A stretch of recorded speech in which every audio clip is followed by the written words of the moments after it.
السلام علیکم ورحمۃ اللہ وبرکاتہ۔ الحمدللہ رب العالمین والصلاة والسلام علی امام الانبیاء والمرسلین۔ فقال اللہ تعالی فی شان حبیبہ فی القرآن المجید، فاعوذ باللہ من الشیطان الرجیم، بسم اللہ الرحمن الرحیم، ان اللہ وملائکتہ یصلون علی النبی یا ایھا الذین آمنوا صلوا علیہ وسلموا تسلیما۔ اللہم صلی علی سیدنا و شفیعنا و حبیبنا و طبیبنا و مولانا محمد و آلہ و صحبہ افضل صلواتک و عدد معلوماتک و بارک وسلم۔ آج ہم مختصر سی بات کریں گے سحر اور افطار کے بارے میں۔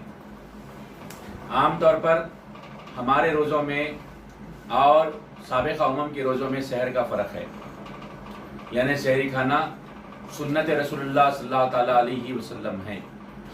رسول پاک صلی اللہ علیہ وسلم ارشاد فرماتے ہیں، تم سحر کھایا کرو کیونکہ یہ میری سنت ہے اور اس میں برکت ہے۔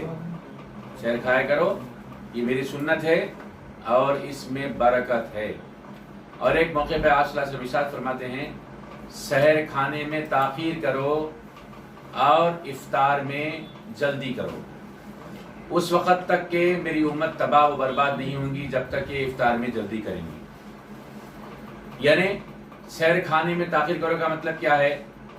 جو شرعی اعتبار سے وقت مقرر ہے سحر کا، وہ آخری وقت تک کھانا چاہیے۔ اب 2 بجے رات تک آپ منطق بازی میں بیٹھے رہے، پب جی کھیلتے رہے، کیرم بورڈ کھیلتے رہے، 2 بجے رات کو کھانا کھائے اور پھر سو گئی، کہے کہ یہ سحری ہو گئی، تو یہ سحر نہیں، بلکہ رسول پاک صلی اللہ علیہ وسلم سحر تو ہو جائے گی، بغیر سحری کی بھی روزہ ہوئے گا کیونکہ روزہ فرض ہے، سحری سنت روزہ فرض ہے، ہو جائے گا، لیکن رسول پاک صلی اللہ علیہ وسلم کی سنت کے فیض و برکات سے محروم رہے گا۔ رسول پاک صلی اللہ علیہ وسلم کے فیض و برکات اگر حاصل کرنا ہے آپ صلی اللہ علیہ وسلم کی سنت کے، تو پھر سحر آخری وقت تک کھانا ہے۔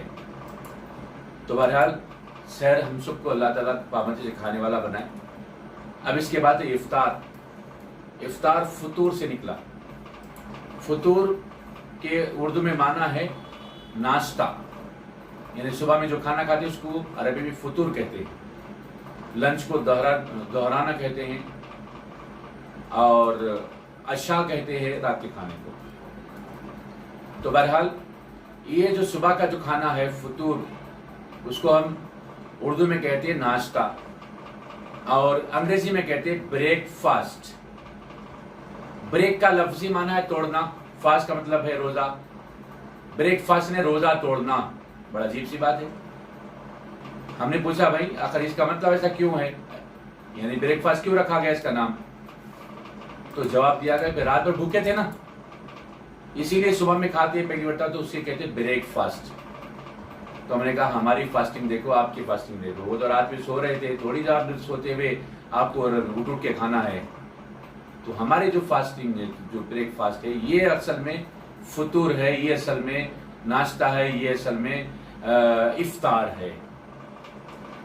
افطار کے بارے میں رسول پاک صلی اللہ علیہ وسلم ارشاد فرماتے ہیں، اگر کوئی مسلمان دوسرے روزے دار کو، یعنی جو روزے سے ہے، اس کو افطار کراتا ہے تو اللہ تبارک و تعالی اس کے برابر، یعنی روزہ کھولنے والے کے برابر روزہ کھلانے والے کو ثواب عطا فرمائیں گے، یعنی 2 روزوں کا ثواب ملے گا کس کو؟ روزہ کھلانے والے کو۔ اب یہاں پر میکینیکل لائف ہے، ٹیکنیکل دور ہے، لوگ یہ نہ سمجھ لیں کہ بھائی افطار کرانے سے 1 روزے کا ثواب مل رہا ہے، میں 2 روزے نہیں چاہیے میرے کو، لہٰذا ہم کیا کریں گے، روزانہ ایک آدمی کو پکڑ کے افطار کرا لیں گے، اپنے روزے کا ثواب ہم کو مل جائے گا۔ ایسا نہیں ہے۔ جو بھی نفل کا اضافی کام ہوتا ہے فرض کی تکمیل کے بعد ہی ہوتا ہے۔ جو روزہ رکھ کر افطار کرایا اس کو یہ ثواب ہے۔ اچھا ذہن نشین کر لیں، میں روزہ نہیں رکھوں گا، افطار خالی کرا کے وہ ثواب میں لے لوں گا، اسی وہی ثواب میرے لیے کافی ہے، بات نہیں جمنے والی۔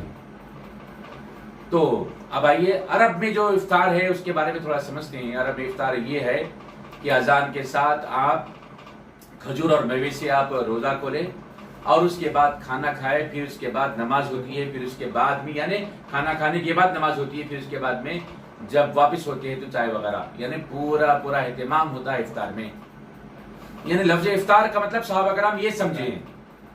تو ایک صحابی کھڑے ہوئے کہنے لگے، اللہ کے رسول صلی اللہ علیہ وسلم یہ افطار میں اتنا جو عمل درکار ہے، میرے پاس گنجائش نہیں ہے، میں افطار نہیں کرا سکتا، تو کیا میں اس افطار کے ثواب سے محروم ہو جاؤں؟ رسول پاک صلی اللہ علیہ وسلم نے کہا نہیں، اللہ تعالیٰ تمہیں محروم نہیں رکھے گا۔ اگر تم ایک کھجور سے افطار کرا دو تو اتنا ہی تم کو ثواب ملے گا۔ صحابہ کرام کی تڑپ تھی، اور ایک کھجور سے بھی افطار کرا تو اتنا ہی ثواب ملے گا، رسول پاک صلی اللہ علیہ وسلم کی بشارت ہے۔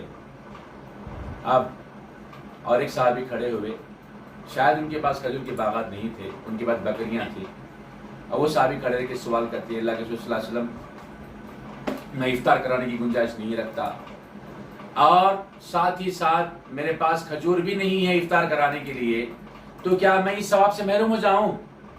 رسول پاک صلی اللہ علیہ وسلم نے فرمایا اللہ تعالیٰ تم کو بھی اس ثواب سے محروم نہیں رکھے گا۔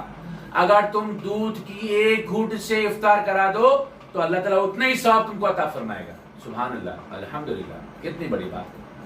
لیکن بات یہاں ختم نہیں ہوئی، رسول پاک صلی اللہ تعالیٰ علیہ وسلم کی خدمت بابرکت میں اور ایک صحابی کھڑے ہوئے اور سوال کیے، اللہ کے رسول صلی اللہ علیہ وسلم نہ میرے پاس اتنی گنجائش ہے کہ افطار کرا سکوں، نہ میرے پاس کھجور میسر ہے، نہ میرے پاس دودھ میسر ہے، تو کیا میں اس ثواب سے محروم ہو جاؤں؟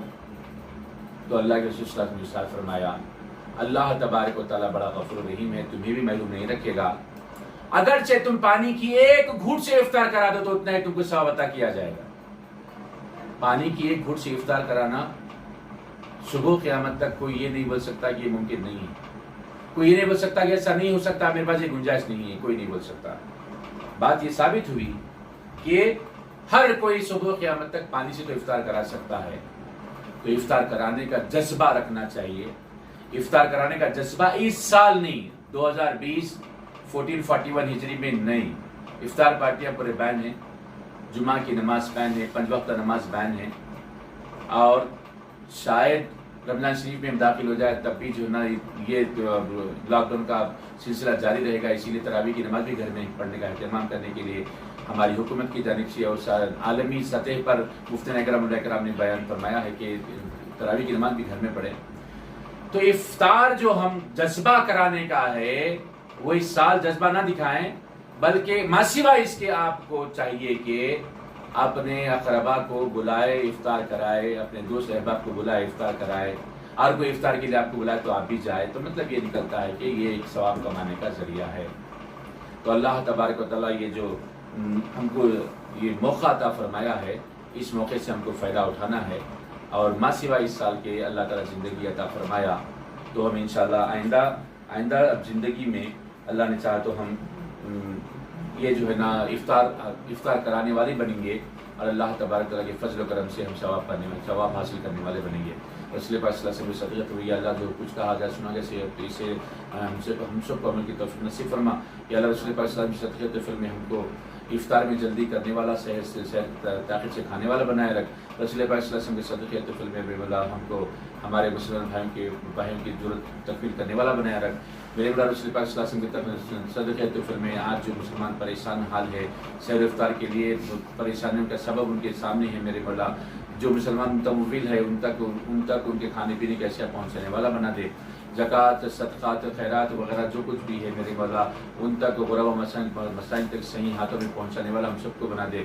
رسول پاک صلی اللہ علیہ وسلم صدقۃ فل میں یہ جلد سے جلد دنیا کے جو حالات ہے میرے مولا، تمام لاک ڈاؤن ہے جس کی طرف سے معیشت تباہ و برباد ہو رہی ہے، میرے مولا جلد سے جلد حالات کو ختم فرما دے۔ رسول پاک صلی اللہ علیہ وسلم کے صدقۃ فل میں میرے مولا ایسے حالات اور ایسے ویرس سے تمام عالم اسلام کو محفوظ فرما دے۔ رسول پاک صلی اللہ علیہ وسلم کے صدقۃ فل میں ہم سب کو صحت کے ساتھ عزت کی زندگیاں اور ایمان کی بہت سے فرما۔ بجائے طہ و یاسین صلی اللہ تعالیٰ علیہ وسلم بفضل سبحان ربک رب العزۃ عما یصفون وسلام علی المرسلین والحمد للہ رب العالمین۔